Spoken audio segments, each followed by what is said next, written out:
Hello to all of you students on Leadership with Ethics. My name is Paul Levy, and I'm very much looking forward to working with you on our session on June the 1st. And in the meantime, I've chosen some resources for you to access, mainly in the form of things to listen to give you a bit of a rest from a lot of the screens we're all looking at, and just to listen and to choose some content that you're interested in by instinct. And then we're going to have a discussion about why you chose that particular set of resources and what you gained from it. I'm talking to you as leaders. I'm addressing you as leaders in different organizations, and I'm looking forward to finding out more about what your roles are, where you work, and so on. But I'm also, for some, it may be provocative, but making the assumption you're digital leaders, leaders in this digital age, and that's only going to get more of an intense part of your role. Even if that's not in your job description. And coronavirus, COVID-19, the outbreak, is creating a huge pressure for more remote working and for, the idea that we're going to be working more online with all the bad and good that that brings.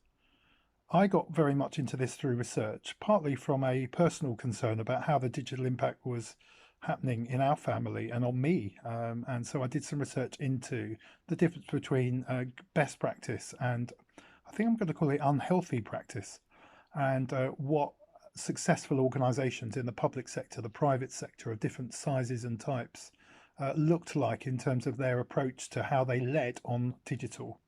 And that's really what our session is going to be about, and that what I've been doing research in, writing books about, and then increasingly getting involved in interviews, conversations. Really, for me, it's become an inquiry into what other people think. But what I'm initially sharing with you for this week might sound a little bit egotistical, but it's really my stuff because I'd like you to react to it. I'd like you to listen to it. I'd like to know what you think about it, wearing the spectacles of a leader and to take that view. So I'm really looking forward to meeting you all as we look at that. Now, my own research has really looked at what the specific challenges are for leaders as we go into the digital age. You probably, of course, heard the term digital transformation. And for me, in my work, that really has broken into four different areas really of interest. One is transference, where essentially what people have tried to do is simply replicate the digital world into the physical world into the digital world, and that has good and bad outcomes. We attempted to take the old paper world of memos into the digital world, and we got email, which is brilliant for so many people and has cut paper and improved all kinds of ways of making our processes more effective. But equally, it's brought email overload because we already probably had bureaucracy and paper overload. And there's some long-term studies showing that actually email hasn't made us any more effective in that realm of communication. But of course, there is best practice and ways to use it and use it properly where we can really get the benefits of it. We're heading into the world of AI, of virtual reality, of robots, of drones, of 5G and the smart city. We're going to touch on that a little bit in the session, but digital transformation can be everything from the way we just change a business process and simply replicate it online to absolutely doing things fundamentally differently. And so if my first T is transfer, my second T is transpose. And that's where we take a physical world process and we do it differently online. And that can be, instead of emailing, we start using things like Microsoft Teams and collaborating and messaging differently. And already in my work as a writer, I tend to dictate onto apps that just type what I say with high degrees of accuracy. And that has been a transposition of writing by hand.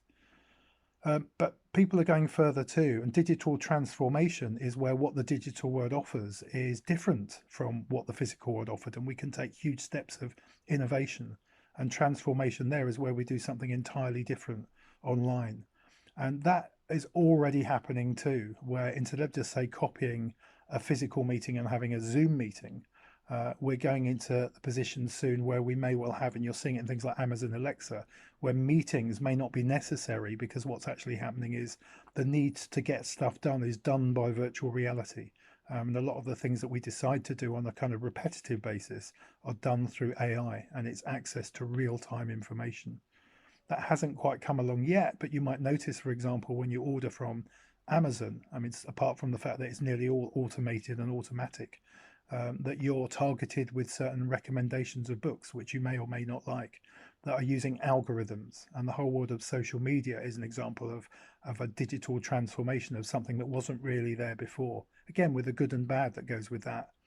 So if my first T was transfer and my second T was transform and was transpose and the third one was transform, the final one is a weird one. It's called transcend. And again, that has a kind of positive and a frightening and a negative future around it, because with transcend, it just changes the game entirely. And whereas, for example, you're on a course learning stuff, are you going to be someone that will have an implant, a chip in your brain that just contains all that knowledge and even the experience of other people incorporated into your behavior?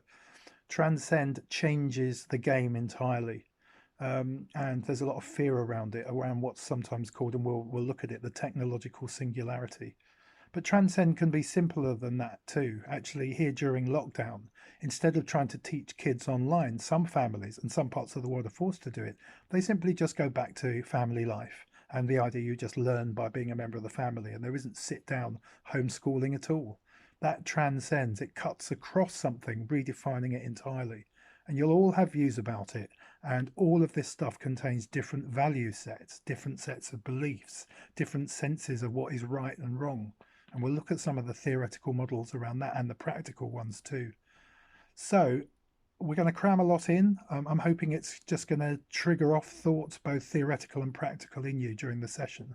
In the meantime, please do the activity that I've also included with this little talk. And I'm really, really looking forward to meeting you and learning from you as well. Bye for now.